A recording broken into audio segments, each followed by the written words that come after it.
उपास म्हटलं म्हणजे नेहमी आपण साबुदाण्याची खिचडी किंवा भगर भात नाही तर आमटी तयार करत असतो. पण आज आपण अगदी छान असे खमंग त्या साहित्यापासून थालीपीठ तयार करणार आहोत.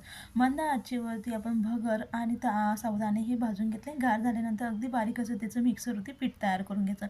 बारीक किसून घेतलेला आपण बटाटा, त्यामध्ये लगेच साबुदाण्याचं पीठ, दही, लाल तिखट, अगदी थोडंसं आपण त्यामध्ये जिरे, चवीनुसार मीठ घालून अगदी थोडं थोडं पाणी घालत ह्या पद्धतीने कणिकी मळून घ्यायचं.